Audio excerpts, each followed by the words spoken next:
And today we have Lane coming from WeShine, so he will be taking the second part, hopefully, of this conversation. But because he's late, Lucille was good enough to start with me. So how are you this morning? I'm good. Just a want little challenge. Yeah, yeah. Okay. We can laugh together. So we'll just look at where we are in Pentecost. We're in the seventh Sunday of Pentecost. And we've been reading Matthew's Gospel. And like I've said before, Matthew's Gospel is the most Jewish of the Gospels. So Another little technical thing. So Matthew's Gospel focuses quite a bit on Torah and what Torah means to the Jewish people. And it usually comes down to how they live their lives and how they are people of justice. So when we speak about harvest in Matthew's Gospel, it's not so much harvest in the sense of what we grow and what we produce in a literal sense, or in a church sense, the harvest of bringing people into a congregation. It's more about how we navigate justice and equity for all of God's people. So the Jewish people would understand the harvest being a time when everybody was treated equally. It would have nothing to do really with how many people come to their synagogue. And then last week we heard a gospel reading about Jesus sending out his disciples into the world of the harvest, calling them the harvest hands to go and seek the equity and the justice. And we hear that he tells them not to go with any money, no purse, and only one tunic. And the idea behind it was, because I was brought up thinking that the idea behind that theologically was that we were to go with humility. It wasn't so much that we were to go with humility, we were to go to become interdependent on the people we were serving. So the disciple would go into somebody's home and say, "Peace be with you." And if they heard the words, "Peace be with you," come back to them, they would stay and they would eat with the people if the people offered them hospitality. And once that happened, then they would stay on with the people and they would care for the sick and care for the elderly. So it was really about setting up an interdependent community rather than we're here to serve you. So today we have the parable of the harvest, or the sower and the seed. And I'd like to read a poem first, and it's entitled Her Voice, and it's written by Barbara Van Osdale. I was a stranger, and she welcomed me. We sat and talked that afternoon, and we shared each other's language. We spoke beyond the worlds as I listened to her voice, and I heard, "If you come here to help me, I don't need help. I do need you to understand me, to walk with me, to be with me. So if you've come because you know that freedom is linked to mine, then come and we'll work together, walk together, be together, and you will see that justice for you is justice for me is justice for you." So let's take a look first at the scripture reading. What did you find enlightening in the scripture reading?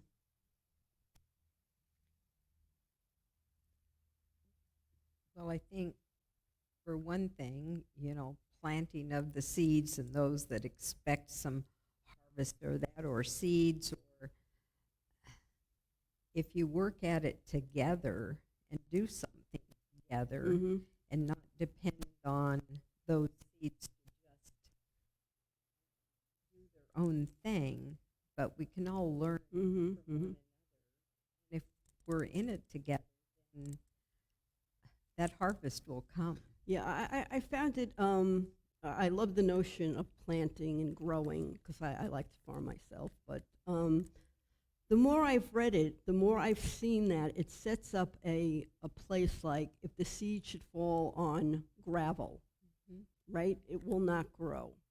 And how many times have we gone through a parking lot or someplace and there's a crack in the road and you see a little plant coming up? Yeah, seeds are predetermined. Once they want to grow, they're going to grow. Yeah. And I get the whole practicality and the literal sense of it, but I think we take it so literal sometimes that we miss the part, even with weeds. Like it sets up like the weeds are a bad thing. and They I have a are. neighbor next door to my home, and we have a common spot between our two driveways. And one year she tried to put in bark dust, and that was pretty good. And then the next year, it's just filled with dandelions now. And she loves it because her way of thinking is we're pollinating, and the bees come around, and she just loves the dandelions. And she asked me, she came over and she said, please don't ask the guys who do your lawn to pull out those dandelions. So I've got like my nice lawn, my landscape front, and dandelions all over the side of the house. And I was like, okay. So Well, and I think that it means different things to different people. yeah. But I think we're so cultured to think that, like these weeds are like going to choke out the harvest and the seeds and the plants, and sometimes they're there really to pollinate. Yeah, yeah. It's not all bad. I have to say, we have a neighbor, their front lawn is full of dandelions, and you think, oh, it's going to come over to ours, but we've taken out our lawn, and we're going to put in There you go, no the lawn. pocket prairie, but that's not to say that a dandelion isn't going to pop up, but it's not that big of a deal. And I spent about 2 weeks ago, when it was really still cool out, 2 days of pulling out my dandelions in the front of my house, right? And now, because my daughter-in-law keeps saying, Mom, you've got such fertile soil here, they're all back. The sun is out, we water, and they're all back. And it's like I'm having like a battle with them at this point. Yeah. So the thing I really liked about this scripture, though, he goes on to say about all of this, and I found it very interesting that they used the language that Jesus used the boat as a pulpit. I'm like, I don't think so. Right? And he spoke to his congregation. I don't think so either. But after he says all of this, he says, are you listening to this, really listening? And I kind of like that confrontation, or that way of challenging people, like, please hear what I'm saying because it's really important. Mm-hmm. And I think when we do work with people who are in poverty or oppressed, I think it's our job really not to tell or to become the person that's generous, but to really listen. To really listen to what people need and how they feel, we can make it more equitable. So that listening piece is really important. Well, and everybody has a story. Mm-hmm. We don't know that story unless we listen. Right. And I've found that, meeting people from the village, or even when we're doing the lunches, Sure. and some people just want to talk, and to have somebody that will listen to them, and they'll say, thank you for listening. And I think we don't do enough of that. Mm-hmm. And especially when it comes to our economy, the second meditation piece we'll see later is about a woman who has worked with people in the world of economics, and she feels that instead of listening to the people who have the know-how and the information about the economy and the people in power, how we're really going to change the economy is to listen to the people who are marginalized, the people who are the caregivers who don't have health insurance, the people who are on the front lines all the time, to listen to, because otherwise when we don't, we actually create, without being aware of it, even if we're working towards race and justice equity, if we listen to only the people of power, we're actually creating a caste system. Mm-hmm. Mm-hmm. But are those in power really listening to us as well? Exactly. I think that's a big issue. Yeah. So what did you find interesting from the poem? Well, just listening, and not needing help, but just asking for understanding, and just listen to me, and what my needs might be, and it's not about what you can do for me, but just having a conversation, and And I think the big piece is just listening to one another. And then we can maybe make a difference together. Right. And she says, if you've come here to help me, I don't need help. Yeah. So when have you experienced that in your life, when a person has indicated that they really don't need help?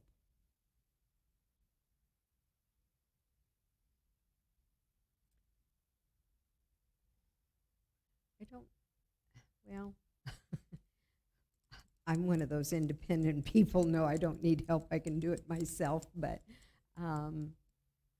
there,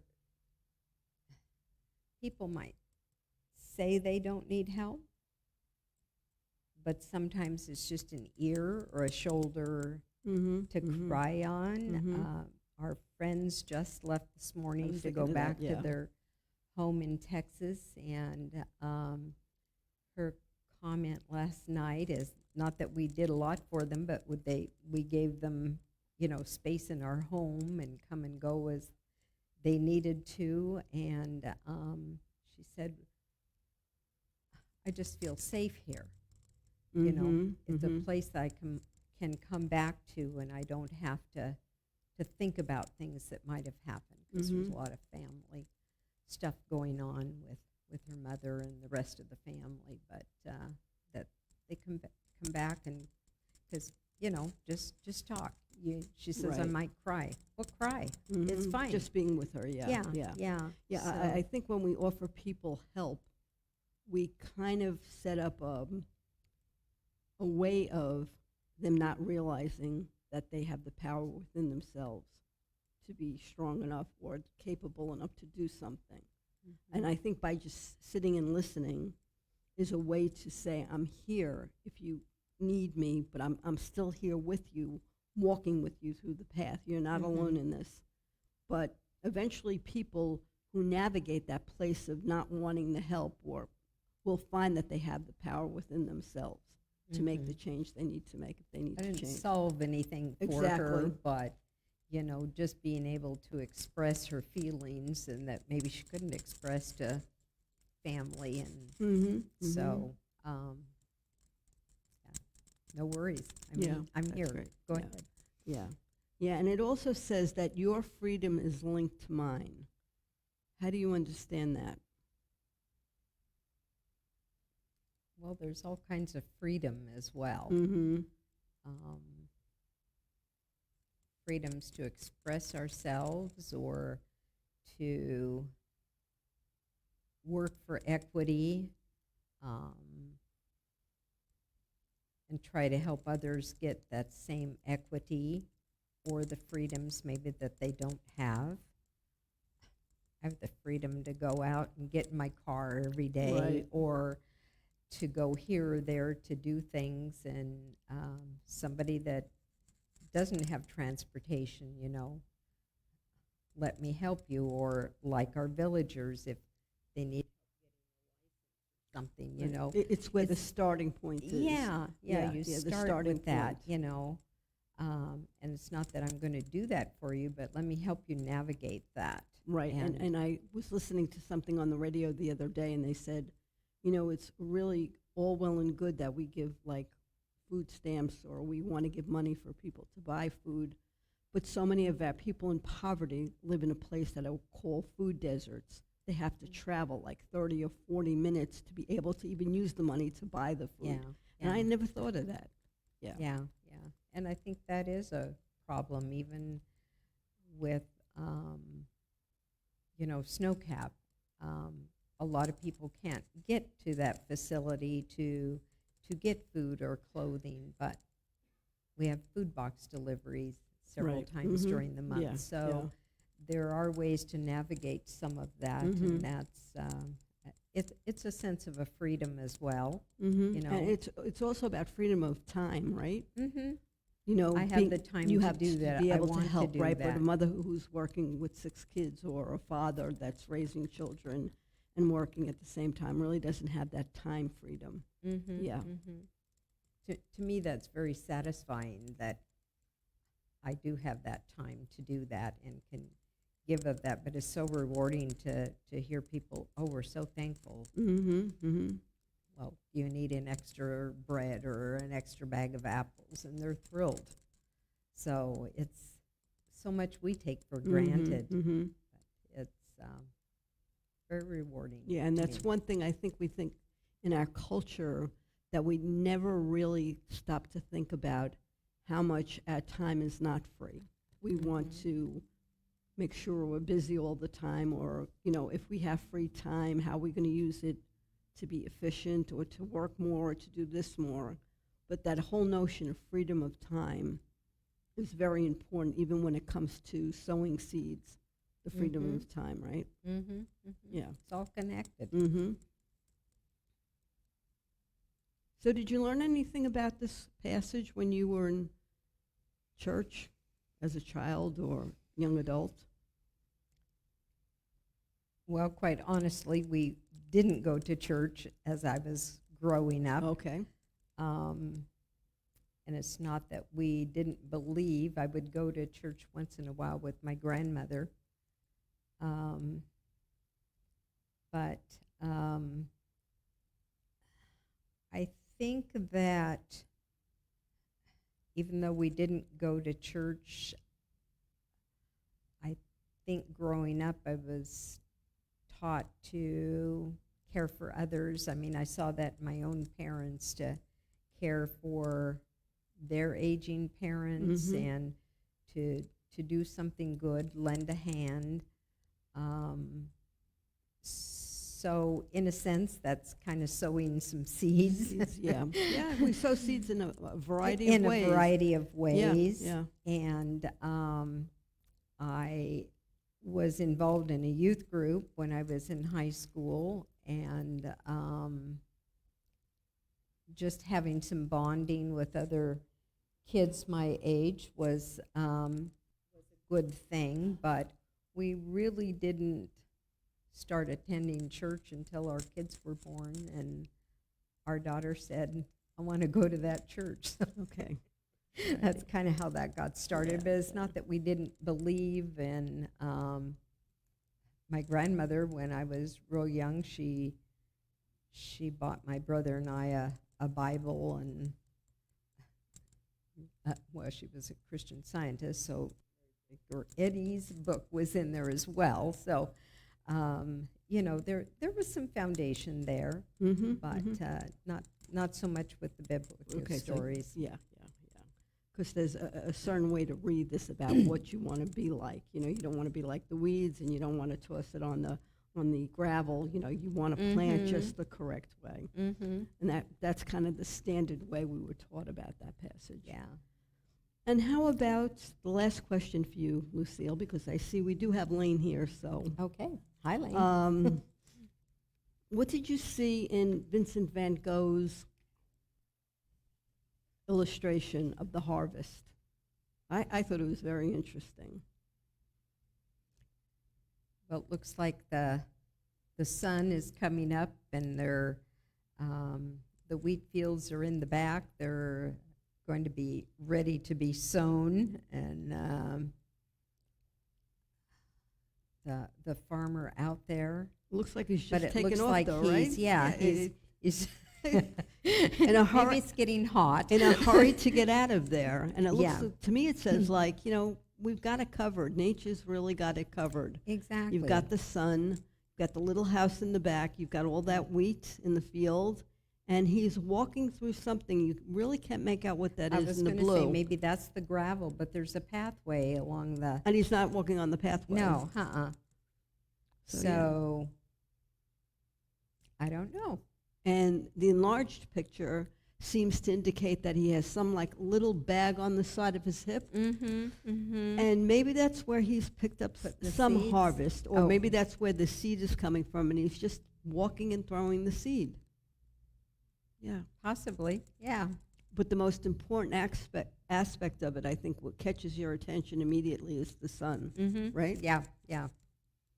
Just coming up, and they have long days out in the fields and so forth. But it looks like they're going to have to harvest that wheat pretty soon too. Yeah. Well, thank you. Did you have any You're other welcome. words that you'd like to impart No, us with? thanks for asking me. Mhm. I was going to say I'm not Lane, but I'm glad you're here now. So then we'll just switch up the microphone if you can bring it Okay, back to life. yep. See if I can do this.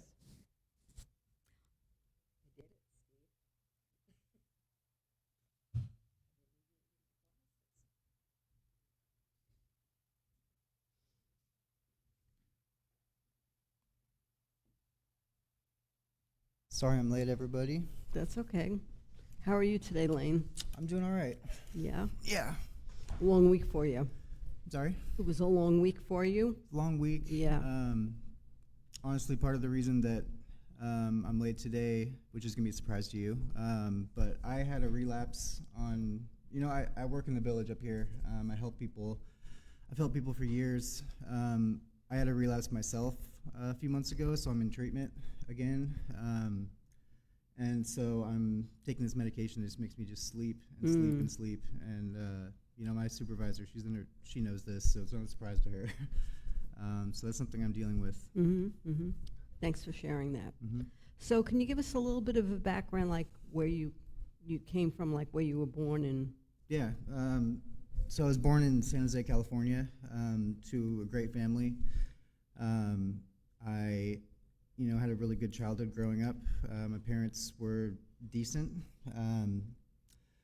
I started dabbling around with substances when I was 17.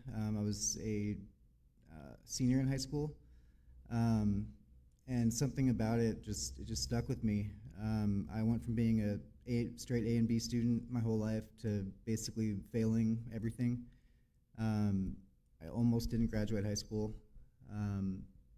And things, after I did graduate, things just progressively got worse. I had a really great group of friends, was really into skateboarding and making music. I used to be in a band. I pushed all of that away and just dove into substances. I was using, I don't need to go into what kinds I was using, but it was all the bad ones. And as I got older and older, I ended up moving to Portland in an attempt to get clean. I thought that I went to treatment down there for 30 days, and I thought after 30 days I was cured. I decided to move to Portland because I was in treatment with someone who lived here and told me it's a cool city, and I just knew that I couldn't stay in San Jose because of the relationships I had there. So I got on a train the day I graduated treatment, and I moved into a sober living house up here, and I relapsed on alcohol about 2 days into it, and I was kicked out of the house. And instead of calling my parents and telling them that I relapsed again, disappointing them, I just didn't make the phone call. And next thing I knew, I was homeless in a brand new city. And it was that easy. And it wasn't as bad as you would think. When I explained it to people, due to the people that I met out there, it was within the first couple of weeks, I met some of the most amazing, kind people who took me in basically and helped me when I had nothing to offer in return. And I was out there for about 3.5 years. Of course, I eventually told my parents I had to, but at that point I was too far gone. They wanted to get me out of it and buy me a train ticket home and stuff, but I was already, it's the substances, that was my main focus, and I knew that if I did that, I had to stop. So I was one of your typical drug-addicted, big backpack-wearing homeless people walking around Southeast Portland just trying to survive. And it really wasn't as bad as you would think, probably mainly because I was experiencing a brand new city. I think that if I had grown up here and I had people that I knew driving around and stuff, it would have been different. But every day felt like an adventure to me. Riding the bus around, just seeing new things, it really wasn't that bad, except for the cold nights. There were a few scary instances I had. I think one time I almost died from what's it called when you're really cold? Hypothermia. Hypothermia, yeah. I remember one night I was just violently shivering, and I think that I got pretty close that night. But for the most part, I was able to keep warm. I was getting in trouble. I was shoplifting. I'm basically doing what I thought I needed to do to survive, and it was what I needed to do when I was out there. I didn't know that there were resources such as this. I didn't realize, when you're out there, the word doesn't really spread about stuff like this. At least that wasn't my experience. I didn't know about any of the resources that were available. And so I was shoplifting, I was in and out of jail. And this is something I've never done before in my life. I'd never been in trouble before. And this was all new to me. And I just sort of found comfort in the hopelessness that I was feeling, if that makes sense at all. I had sort of decided that I wasn't going to get out of it, and that belief was comforting because I didn't have to worry about how am I going to get out of it. And eventually, I was facing prison for all of my little petty shoplifting crimes. I just had enough of them to where I was facing 18 months in prison. And at that time, I was offered treatment as an alternative to incarceration. And so I had an option. I was either able to go to treatment it was going to be quite a long time, more than 18 months, or I can just go do my jail time and be out in probably 12 months with good time served or whatever. I decided to go to treatment, and so I went through Clackamas County Drug Court, and then you would think that at that time I would turn things around, but I still wasn't enough. I still was relapsing left and right, and I was put into an inpatient program where I spent about a year. So in total, I did that program and the outpatient program concurrently. I spent 2.5 years in treatment. And my life changed because of that. Everything turned around. I actually went into the treatment field when I got out of treatment myself. I started working as a residential tech at a small treatment center in Southeast Portland, where I would just drive clients back and forth to appointments and stuff. And I quickly got promoted to program manager. And then the pandemic happened, and things just got crazy in the healthcare field. I eventually, after a couple years of that, I decided I wanted to work with houseless people, which is how I found out about these villages. And it's great. It's great working here. I love these villages. I think this is the solution. But unfortunately, it's not enough. Just working in a place like this to keep someone like me clean. I did have a relapse, and that's something I'm dealing with now. Fortunately, I was able to pull myself out of it before things got too bad. And now I have some more experience about what people are dealing with out there. And it's bad. It's worse. It's so much worse now than it was when I was out there. It was 10 years ago that I was houseless, and it's so much worse now. So, I think that I learned a lot. There's a lot I need to change. I was working, and that's all I was doing. I pretty much did the same exact thing I did when I was getting into drugs, which I pushed all my friends away. Right, and that's the big part about community. Where you're finding community now. Yeah, and that's exactly what I did though, working here. It wasn't because of this place. It's just that it's what I did. I dove into work and I pushed all my friends away. Right. So your sense of support and community to support you really didn't exist. Yeah. But you're excellent at helping the villagers form community. Thank you. You are. And the villagers all know about this. I opened up and shared to them, so this is not a surprise to anybody except for you. Okay. I thank you for sharing that. So in your vocational world, in your personal world, where do you find the notion of wealth being deceitful to people? I mean, we all know that we need money, and money helps us feel secure and even builds community. But when have you experienced it in a place where you have found it to be deceitful in the way you understand community? Yeah. So when I was going through treatment, that's when I basically found a huge support network for myself in Oregon. And when I was there, I was inpatient for a year with the same people. It was the same 20 people for a full year inside this building. And we developed, we became family. We became really close. And once we all got out of there, we kind of all went our own ways to get our jobs, and move forward in our own lives. And that sense of community only stuck with the people who weren't chasing, overtime every week. Right.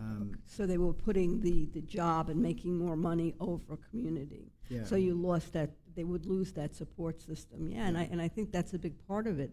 I think when our priority becomes, well, if I've got the chance to make more money, but I'm going to maybe not meet with the family or not meet with my friends, and I really feel isolated, but the money part is more important.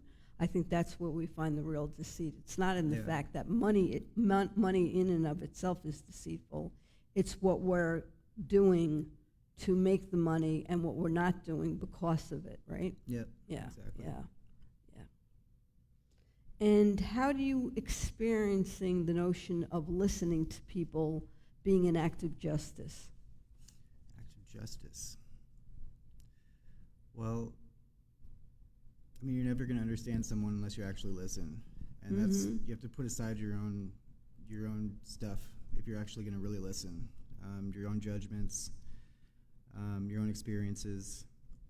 I feel like you have to be completely fair in order to, and non-judgmental in order to actually listen to someone.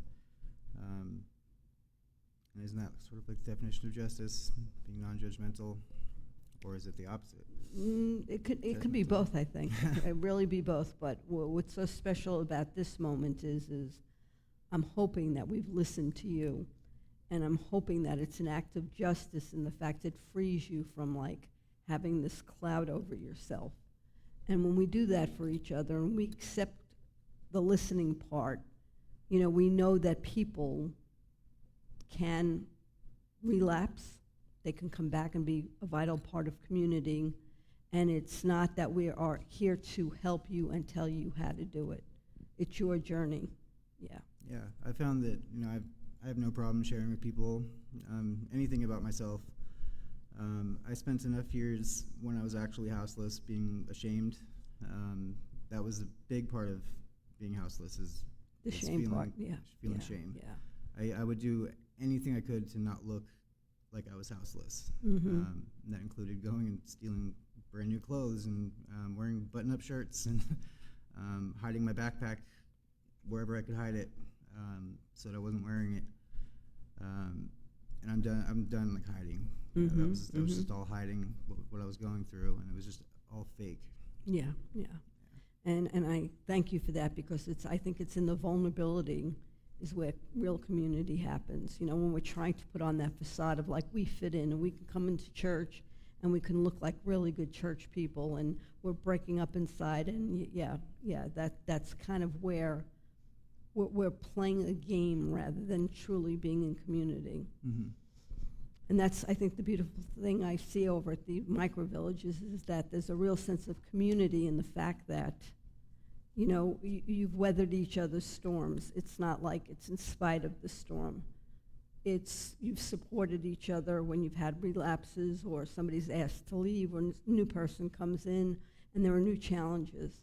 So I think it's that sense of listening. Yeah. That's the first part of justice. Yeah, they've been the most supportive people ever since I told anybody out of anyone that I've told. The people in the village. I don't know if it's because they know firsthand. I mean, some of them don't. But that's been my experience. Telling them has been the easiest over anyone else. And they value their staff immensely. Yeah. Anything else you'd like to say? So I don't know if any of you are on the Nextdoor app. I downloaded it recently because I found a dog. I ended up making a post on there because I was reading just some of the people on that app are just really awful towards houseless, and I ended up making a post that went viral, and I think I'm going to share what I wrote here because it's really important. So there was a time when I was out there, I was asleep on this abandoned house porch on 82nd Avenue, right off 82nd, and I got awoken by somebody. I thought it was the police, and I didn't want to go to jail. I was trying to get some sleep, but it ended up being this guy and his family. His wife and two daughters were there at the end of the driveway, and he was up there shaking me awake, And when I kind of came to and realized who was waking me up, he told me that regardless of whatever my experiences is in this city, that I am loved and it's going to be okay. And I, in that moment, realized how long it had been since I've actually heard those words in person, that somebody loved me. And that moment changed me. And really, I think that everyone should know that even though the houseless problem is so bad in this city, it's horrible, everybody has the power to make a difference. And it's just by being kind. Mm-hmm. Thank you. Makes a huge difference. Yeah. Well, I love you, and we love you. So thanks for coming today. Mm-hmm. I know Thank it was you. hard.